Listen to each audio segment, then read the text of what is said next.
Some people want to be successful just off the energy that they want to prove the haters wrong. My teacher didn't believe in me. My parents said I wasn't going to be shit. All my friends laughed at me in college and high school. Look at me now. Just because they have a chip on their shoulder, a lot of them never have any real lasting success. Doing it alone is doing it for long. You will continue to remain slow, stagnant, as long as you continue to operate from the framework that everybody's trying to take from me. I don't want to receive any help. I could do this on my own. I'm independent. They say it's lonely at the top. It's lonely on the journey too. Don't wait till you get to the top to try to make friends. Those who ask not, have not. Was eating to live, yeah, I'm living to eat. Catch me enjoying vegan recipes. Fiend for chlorophyll. Greetings, it's your boy Gartatia. It's a wonderful Saturday outside. The sun is beaming through. I reflect back to 2 days ago. I was once again sitting on the hill. I was positioned on the slopes of the hill, towards the middle of the hill. And it was great. I was getting off of work. It had been a long day in the darkness of the tunnels. It had been a long day just of no sun, just of constant walking, constant having to stay with my senses alert because we're in the tunnels and there's mine carts, people driving crazy. So just a lot of focus and energy going towards pretty much staying alive. So I was looking forward to this. I was looking forward to lounging in the sun. It was a cool 70 degrees, 72. The sun was this gentle, soothing balm of just radiation. And I rolled my sleeves up and I'm just there soaking up the vitamin D. To the right of me, there's kids in the park laughing and giggling. To the left of me, there's people doing picnics. And directly in front of me, there's just ferries going by and there's people playing music and there's just a lot of love and summertime things that a island boy like me really likes. So I'm thriving. This is the scene I'm at. And everything was cool, but I say all this to say 10 minutes in, 15 minutes in, I usually go towards the top of the hill. However, somebody was already there, so I kind of had to settle at this spot, like on the slope of the hill. So I grudgingly, whatever, I'll be on the slope.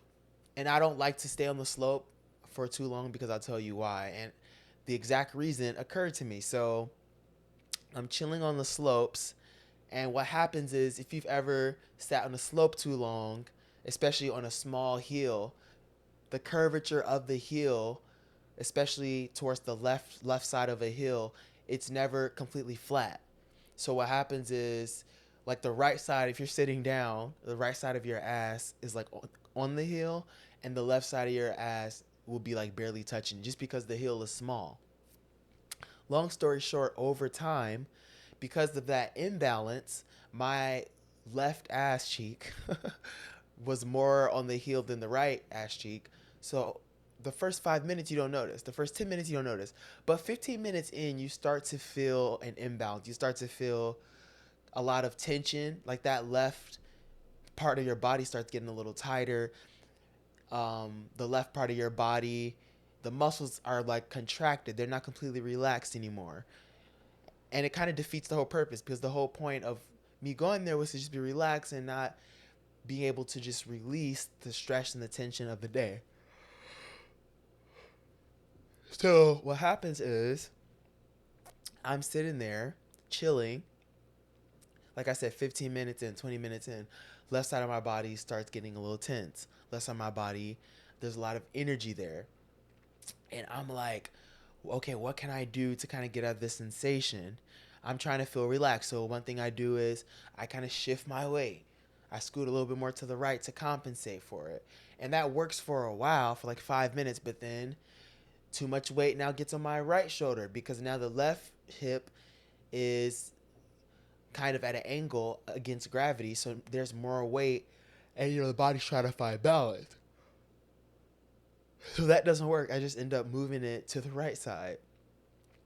So that doesn't work. So I was thinking, what's another solution? I try putting like my puka bag slightly under my lower back so that just to kind of relieve the pressure so I'm not, some of that pressure is being on the backpack. And that works for a while, but over time, because my backpack is like not completely soft, it starts putting pressure on my lower back. And then that starts getting uncomfortable. So I eventually go back to nothing there. And I'm just like, I tried all these different solutions. And just me staying here, I just came to the conclusion that as long as I stay on this slope, I'm going to continue to be uncomfortable. I'm going to continue to encounter challenges.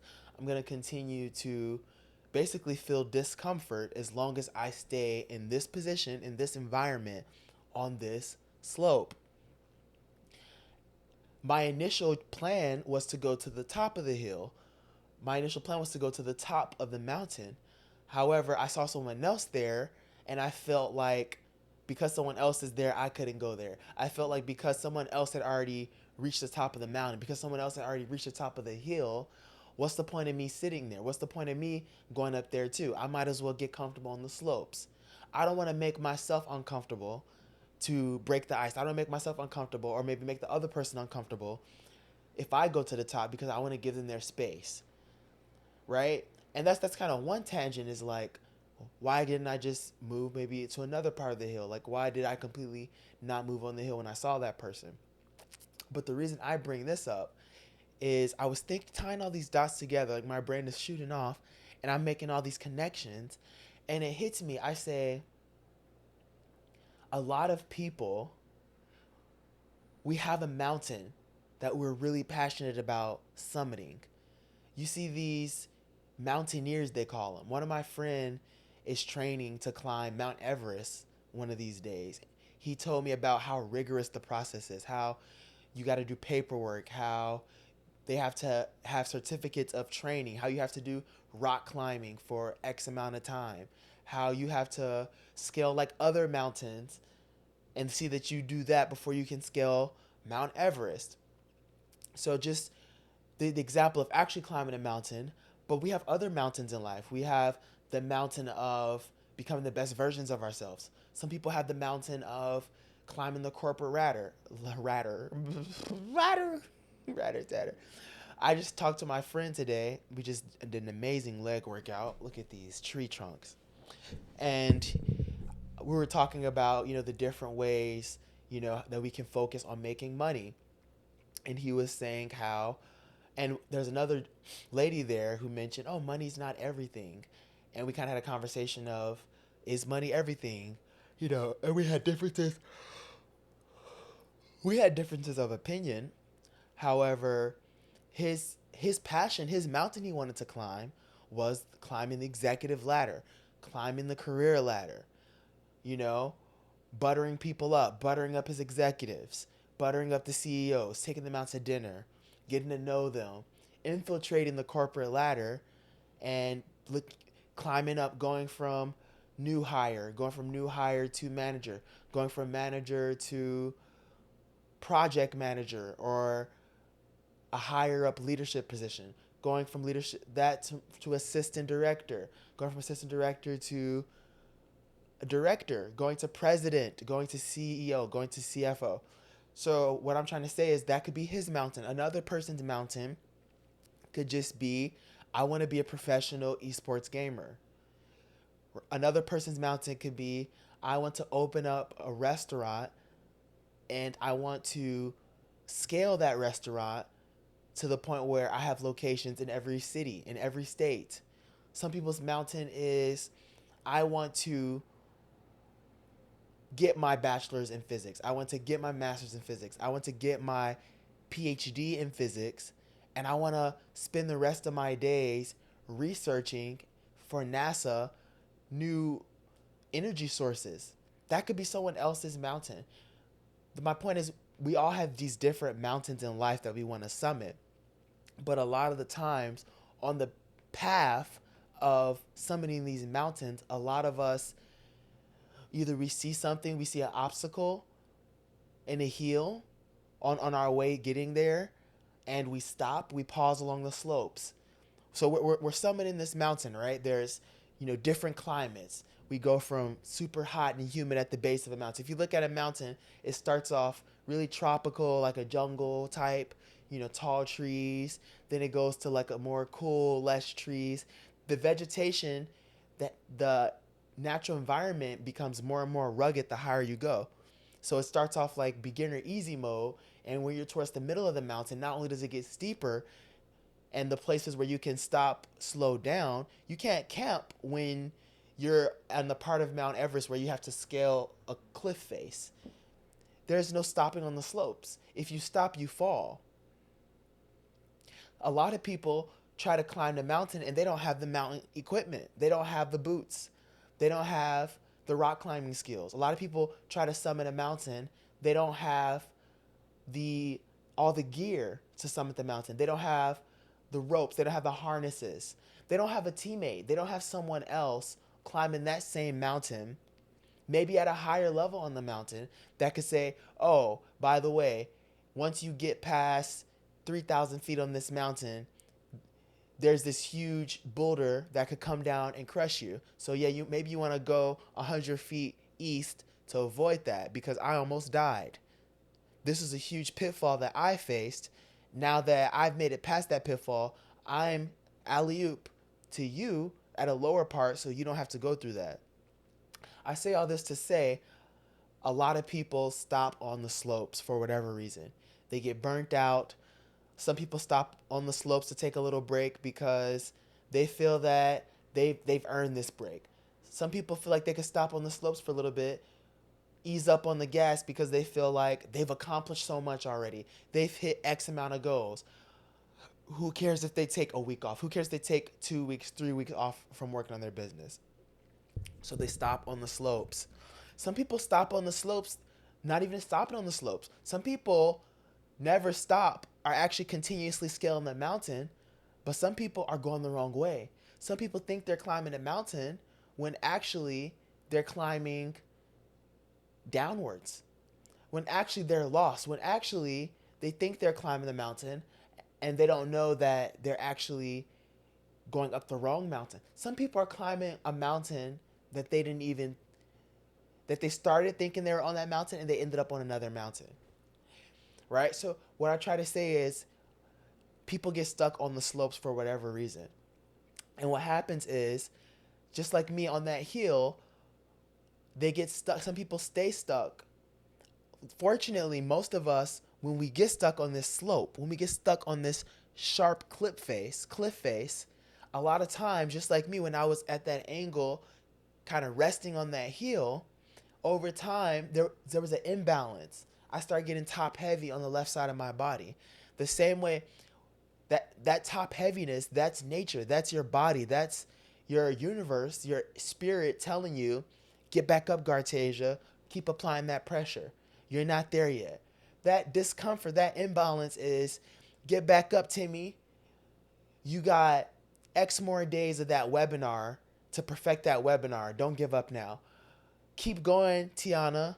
You got X more clients that you need to show them what you got, your skills, your makeup skills, whatever, in order for you to actually have the credentials or have the clout or have the popularity to get the client of your dreams. Right? That discomfort, that top heaviness, that's you owning your own clothing line. And that's you saying, okay, I'm going to these clubs for my business. I'm going to these clubs to network. But really, you're going there to drink. Right? And that discomfort is that's you waking up the next day and it's like, what did I do with my night? That uncomfortable is, I know I said I'm going to take a break, but maybe this break was too long. Maybe I didn't need to break. Maybe I needed to be working while my competitors are sleeping.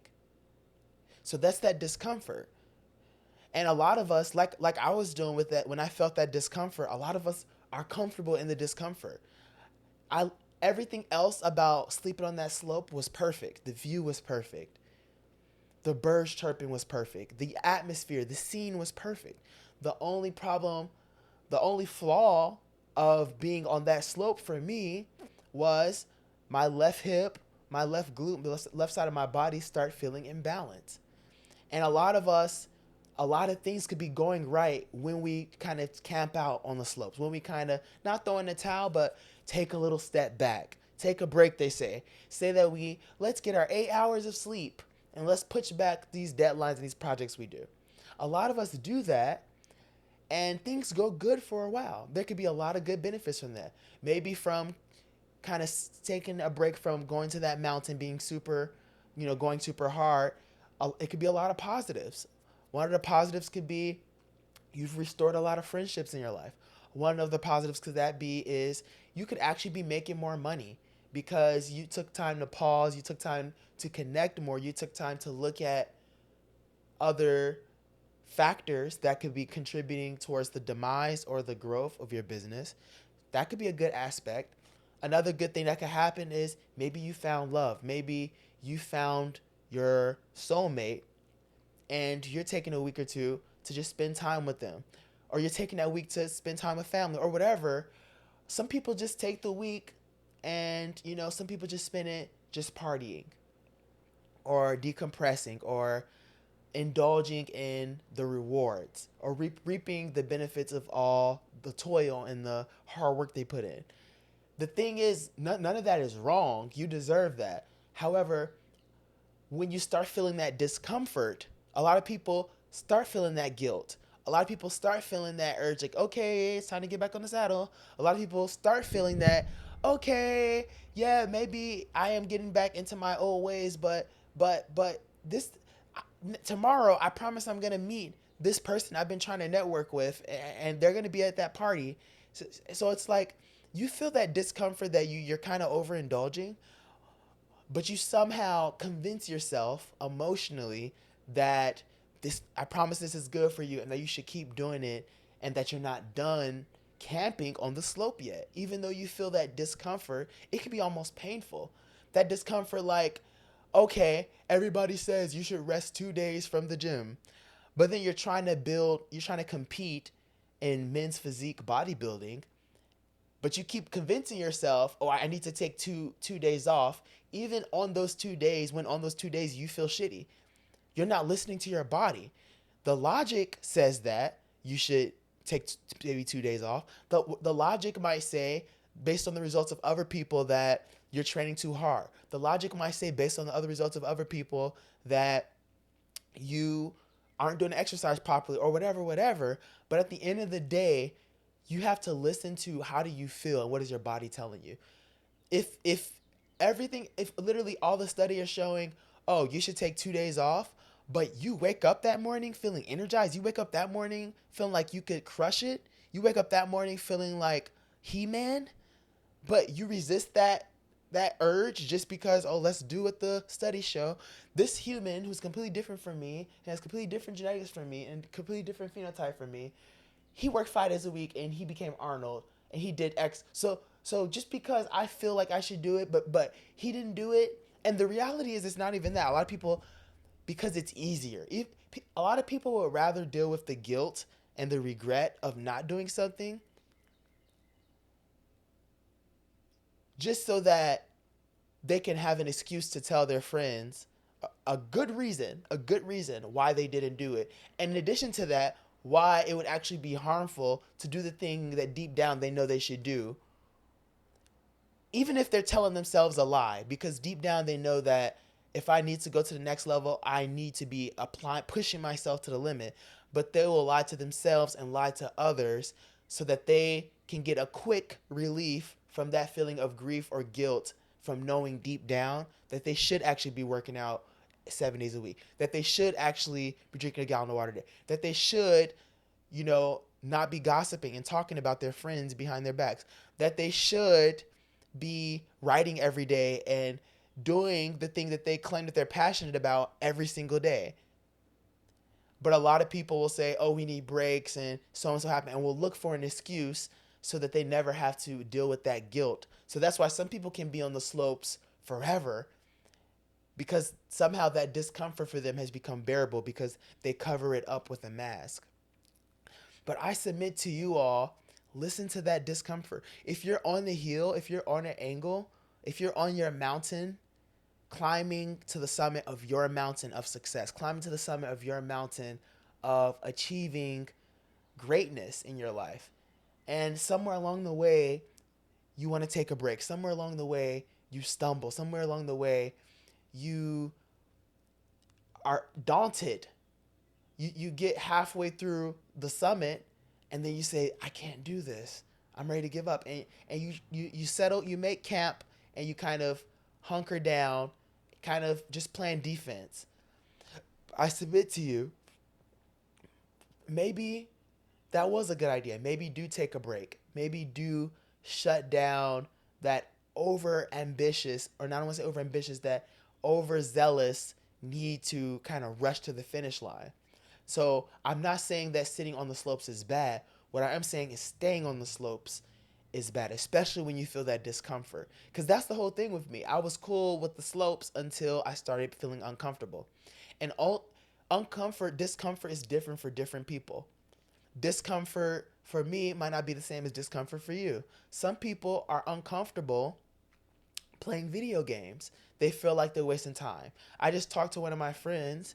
He said that his hobby is literally, he's a computer software developer. His hobby is literally critically thinking, trying to design solutions and coding and basically problem solving to make a product that serves people. That's his hobby. If you gave him a PlayStation 5, he probably want to kill himself. He would hate it. He would feel like he's wasting time. So for him, that's uncomfortable. For another person, studying is uncomfortable. For another person, critically thinking is uncomfortable. These people like to turn on the television. I call it the poverty machine. Some people like to turn on the television so that they can escape their responsibility, so they can escape their true calling. Right? A lot of people are on the slopes and they get uncomfortable some kind of way, but they persist in that discomfort and stay on the slopes and never get to their mountaintop. And I'm have been on the slopes. Just I guess yesterday I felt like I was on the slopes. I felt overwhelmed. I had planning to do. I had to deal with a lot of bill collectors.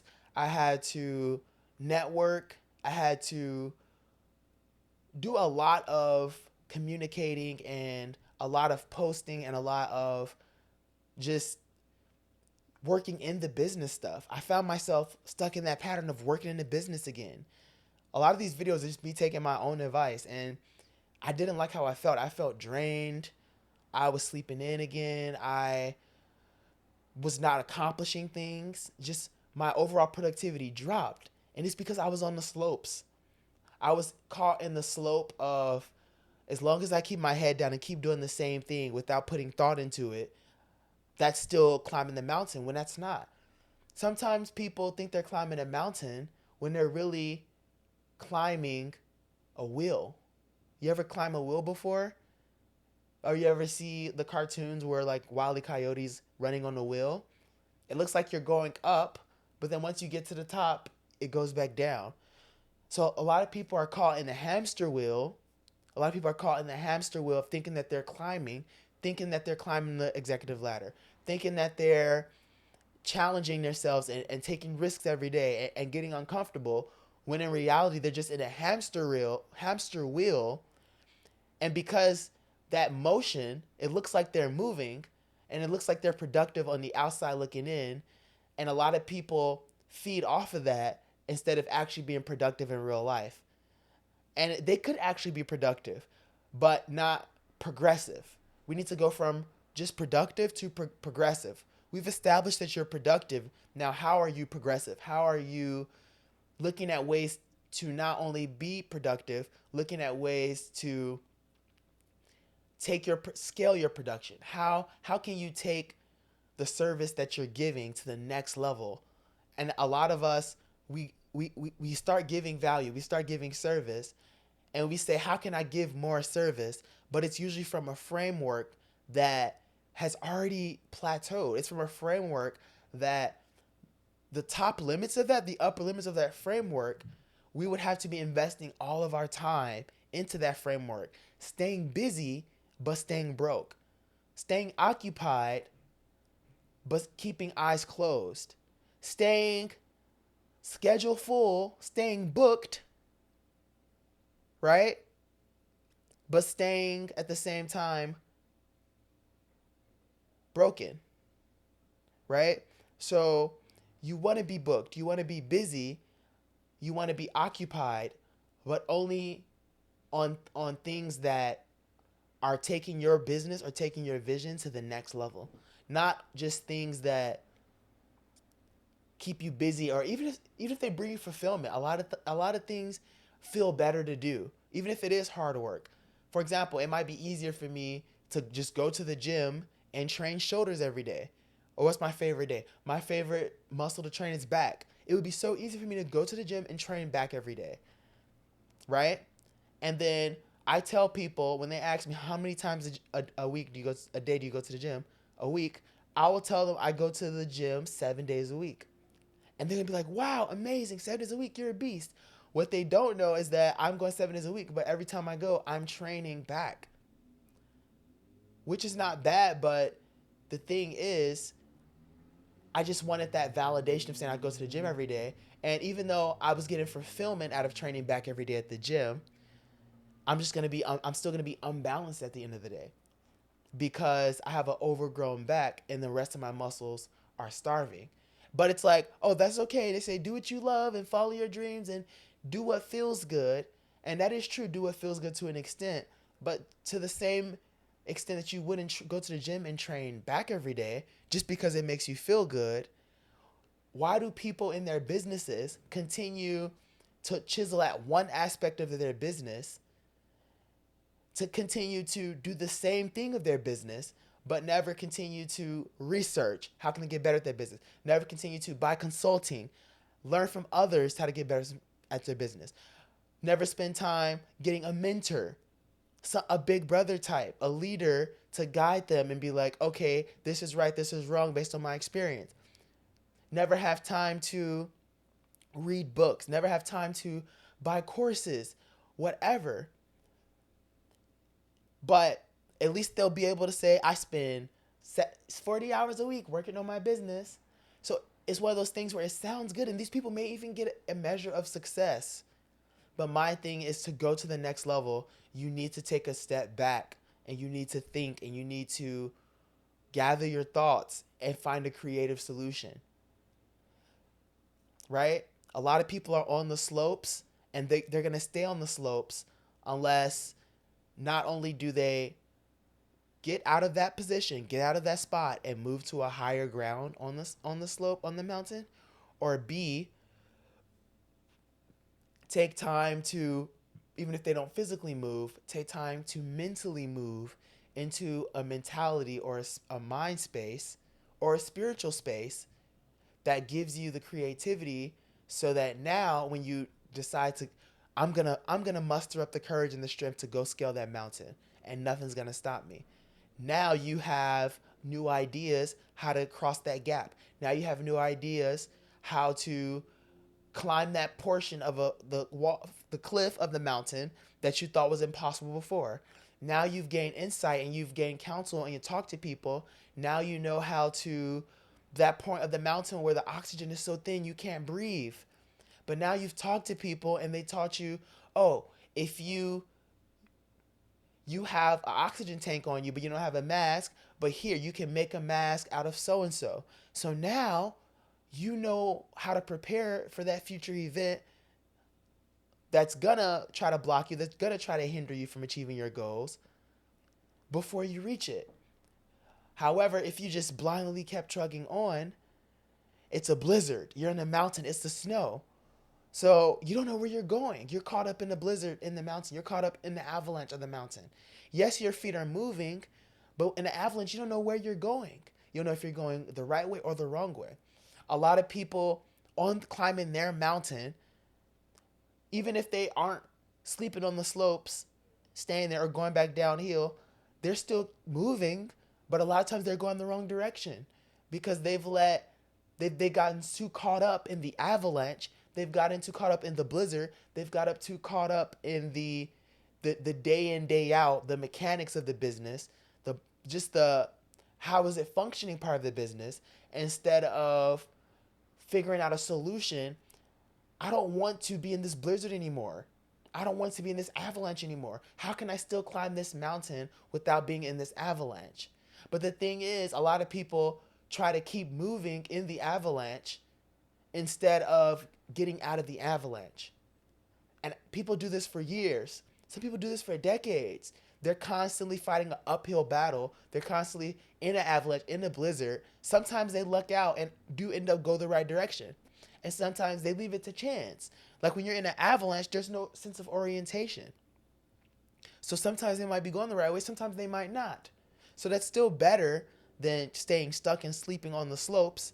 But we see so many people get caught up, blinded by the avalanche, get caught up, blinded by, okay, I have to get out X amount of orders by Tuesday. Get caught up in the, okay, I have to post 3 times a day, every single day, no matter what the quality is. Get caught up in the, okay, I have to do this podcast with this guest, even though this guest doesn't fit my demographic. Get caught up in the, okay, this person did a favor for me, right? Even though I don't really like this person, I have to return the favor the same manner. That's going to take this amount of time for me from that I was going to spend being creative, but I'm going to force myself to do it because I don't want my image to be tarnished. So I'm going to do things I don't want to do to save my reputation. We see people caught up in this all the time, caught up in this blizzard, caught up in this avalanche, and a lot of times they never experience any real forward growth. They never experience any real forward escalation of their mountain. And it is difficult, it is challenging, right? Sometimes you have to dig a little hole. Take shelter from the avalanche. Take a blizzard. A blizzard or an avalanche, for example, you got to dig a hole. You might need to build an igloo.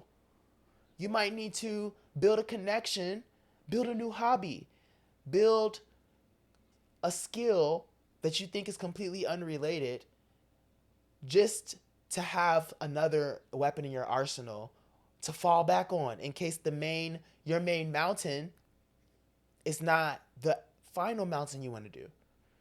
Sometimes you have to go back to find cover, or sometimes you have to pivot, or sometimes you have to hit up someone else on the mountain and ask, could you borrow their tent?